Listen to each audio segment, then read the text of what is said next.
isang mapayapang kaharian ng Brabania, may isang mag-asawa na si Haring Fernando at si Reynang Valeriana.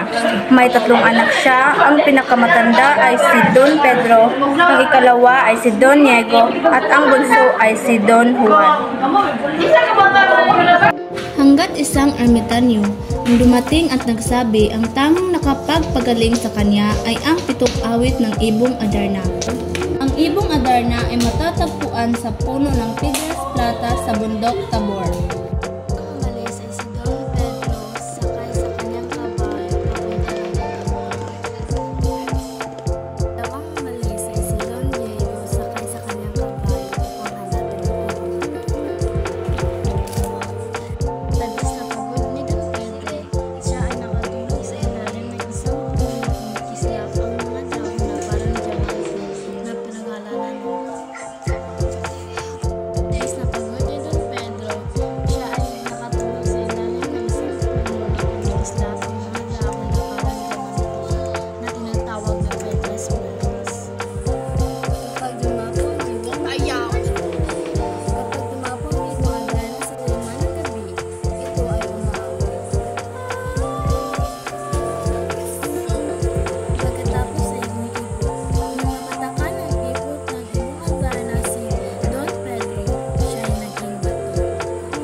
Ni Don Diego ang Piedras Platas, ngunit dahil sa labis na pagod ni Don Diego, siya ay nakatulog sa ilalim ng Piedras Platas.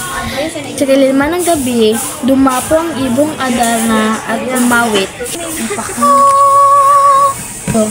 Umipot ang Ibong Adarna, sa huli si Don Diego ay naging bato. Ni Don Juan na hindi bumalik ang kanyang mga kapatid, at siya ay nakiusap kay Haring Fernando na siya na lang ang humanap ng Ibong Adarna. Kung tulutan ang bunso mo'y magpaalam, ako ang hanap naman ng iyong pangkagamutan. Lang si Don Juan ay naglakbay upang hanapin ang ibon, nakita niya ang isang kitungin na humingi sa kanya ng pagkain.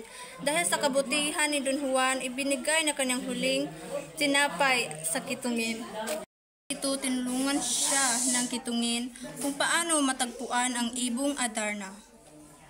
Sinabi nito na mayroong isang maliit na bahay malapit sa bundok kung saan nakatira ang isang ermitanyo na nagbibigay sa kanya ng kaalaman kung paano nahuhuli ang Ibong Adarna. Nilin din ng matanda na huwag siyang mahihimlay sa isang puno na kaiga-iga ang anyo. Si Don Juan sa bahay ng ermitanyo. Pinatuloy naman si Don Juan at inayaang kumain si Don Juan. At si Don Juan nung makita niya ang pagkain na inaalok sa kanya ang kanyang tinapay na ibinigay sa kitungin. Kaya't inisip ni Don Juan ang ermitanyo at ang kitungin ay iisa. Sinabi, tuwing kakanta ang Ibong Adarna, kailangang sugatan niya ang katawan at patakan ng katas dayap upang hindi siya makatulog. Go. Kailangan din niyang Ibong Adarna. Go. Kailangan niyang umiwas kung ang Ibong Adarna ay umipot pagkatapos umawit ng 7 awit. Nahuli na niya ang Ibong Adarna, dapat niyang talian ito ng gintong sintas na ibinigay sa kanya ng ermitanyo. Kumpay si Don Juan na makita at mahuli ang Ibong Adarna ayon sa bilin ng matanda. Ang Ibong Adarna sa bahay ng ermitanyo. Nailigtas ang kanyang 2 kapatid nung binuhusan niya ito ng tubig. Kabila ng mga ito, nainggit si Don Pedro at Don Juan at sinabi niya kay Don niyang masamang balak kay Don Juan, sumang-ayon si Don Diego sa masamang balak ng kanyang kapatid. Sinaktan si Don Juan hanggang siya ay mawala ng malay. Na Pedro at Diego ang Ibong Adarna at dinala ito sa Brabania. Nagdasal si Don Juan dahil sa hindi siya halos nakagapan sa bugbog na tinanggap mula sa 2 kapatid. Ang tumulong sa kanya at siya ay hinilot hanggang gumaling. Muli siyang umuwi.